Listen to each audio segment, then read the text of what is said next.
Good morning, everyone. Thank you. Welcome. I'd like to start out by thanking you for coming and being part of the OWASP security ecosystem. So I'm going to get right to the point today because I've got some message that I want to get out here. If you look at application security today, if you look at what we're doing, how we're succeeding, we're pretty reactive to what's happening. We're actually pretty far behind the curve in terms of new technology. So if we want to get out in front of that curve and actually make a difference, we've got to start really focusing on encouraging the conditions for security ecosystems to take root and grow and thrive. So today I'm going to talk about this problem a bit. I'd like to start by pointing out an observation that I think we've all seen and heard and read. Bruce made an interesting observation that security is a process, not a product. But I started, I like that quote, and I've always, just sort of accepted it, but I started thinking about it, and what is this process exactly? Does anybody know what the process is that will sort of magically make you secure? I don't actually think it exists. And so I prefer to think of security as an emergent property, as an artifact of a security ecosystem that consists of people and process and technology. And through the operation of that ecosystem, we produce security. It emerges from that ecosystem in its operation. Now, over time, these ecosystems can evolve. They make progress on security. So you've seen the interaction of new attacks coming out, new defenses being formed. Together they make a coevolutionary spiral that evolves together. And that's how we make progress in application security. Right? That's how we move down the road. And we can be pretty clear that wherever we see security, there's a healthy ecosystem behind it. Where there's no history, there really is no security. So I'd like to focus in on that today and talk about how this works. I'm going to zoom way back out and look at how our ecosystem actually operates. There's currently about 10 million software developers in the world and roughly 1 trillion lines of code that we've created over the last 30 years.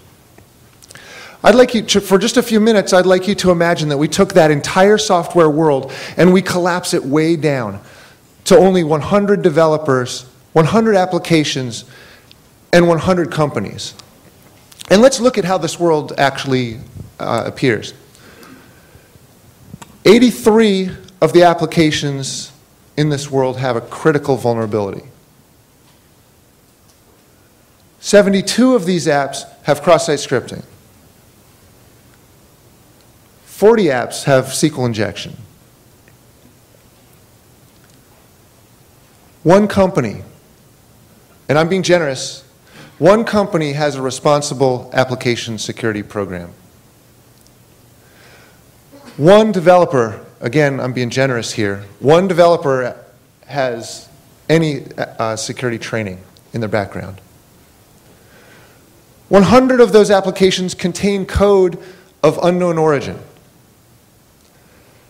And 90 of the applications contain a library that has known flaws and that are unpatched. 5 of those applications have received some sort of security scrutiny, a pen test or a scan. Only one, again, I think this is sort of a rounding up, one of these applications has had a security code review. And zero of the applications in the world give you the information that you would need in order to make an informed security decision about whether you should use that application or not. Things like a threat model or a security architecture or evidence that it's been tested. That sort of evidence that you would need, none of them. So I'd like you to consider this world. Is you have to ask yourself, is this the type of software world that I want to live in? If you look at the trends, the complexity and the interconnection and the criticality of software are rapidly increasing all the time. That creates a perfect storm for the people that would like to exploit our software. It increases the attack surface, it increases our vulnerability. So I think even the most optimistic among us would probably agree that the future of our software world has a really good chance of being even more bleak than the picture that I just painted. This is the challenge that we're facing with application security. And so I'd like you to consider why. What is it that's causing the world to be like this? And we'll look at what we can do to change that. So the first thing that I'd like to focus on is trust. We trust software in general. Think about that. Most people blindly trust the software that we use. We don't have information to make security decisions about it, so we trust it blindly. In fact, it's even worse than that. When new software comes out, we almost always jump to it. We move to it very quickly to adopt new technologies, even in the face of massive evidence that every time we do that, there are new vulnerabilities, critical vulnerabilities in that new technology. But despite this massive evidence, we jump on new technologies and we keep thinking it's going to solve the problem because we trust. If you think about the internet, it's the most trusted software environment of all time. And I don't mean trust the good way, I mean trust the bad way. Like we blindly trust it without any real good reason for doing that. But we trust it with our finances. Even if you don't want to, you're trusting it with your finances. We trust it with our defense, our energy, our personal information, and our healthcare information. We're trusting this billions of lines of code, and we have absolutely no idea what's in there. So that's the first issue. And that really sort of brings us to the second problem, is when we trust blindly, there's a knee-jerk reaction when we find a vulnerability to blame those that created the problem.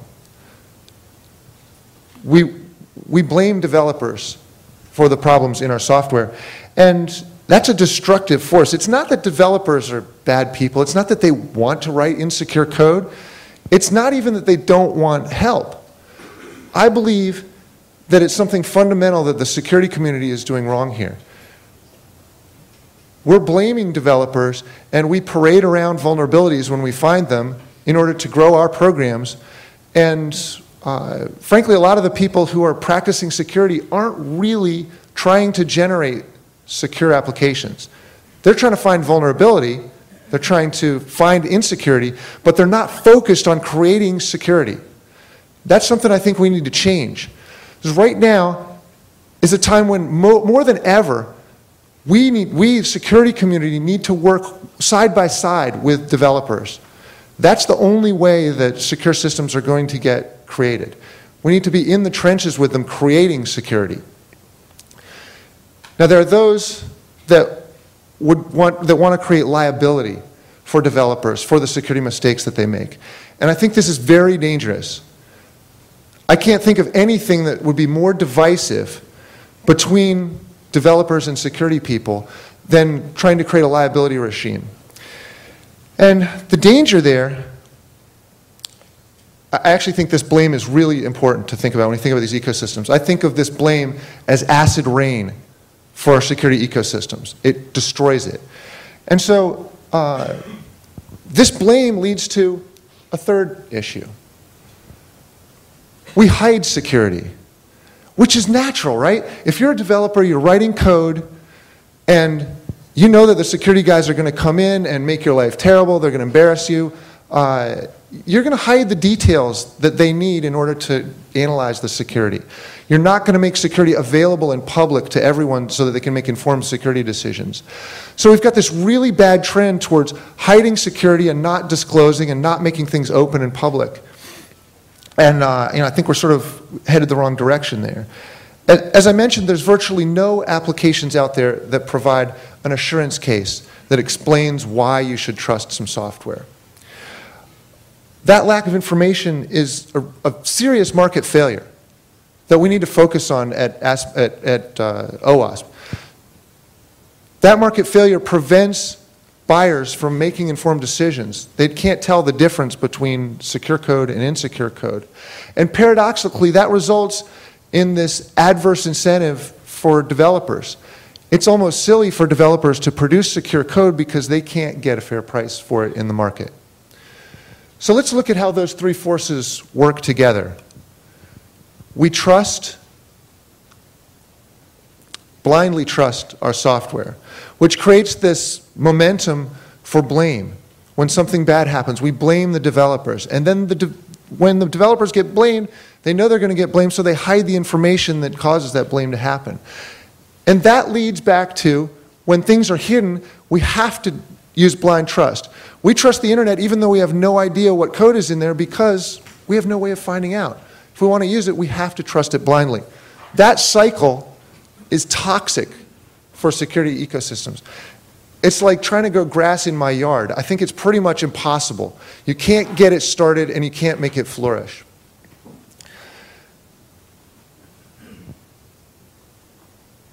So I want to focus on a counterexample for a moment.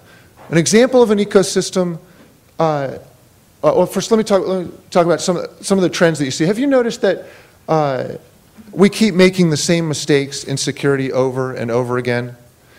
How many times do we have to learn the lesson that you shouldn't mix up code and data? Yet every time new technology comes out, and HTML5 is right in there, we mix up code and data. And we end up with tons and tons of injection problems. We're going to be living with cross-site scripting for another 25 years easily because we can't separate code and data. So every time a new technology comes out, we make a little bit of progress. The security researchers focus on that technology. They uncover lots of bugs. We come up with solutions, and then we instantly forget. And the next technology comes out, and we've got the same set of issues to do over again. Now, how many times do we need to reinvent basic access control models? So we do this over and over and over again. And we get worn down. The builders over here, the security defenders, get worn out. You can't keep up with all the new technologies that are coming out because it's too much. So I want to look at a counterexample. I want to look at what the cryptography community has done. Because they've got an interesting ecosystem there, right? It's been separate from most of the rest of the application security community for a long time. And they've got a set of commercial and academic builders and breakers all working together to improve a particular area, focused on a particular set of risks.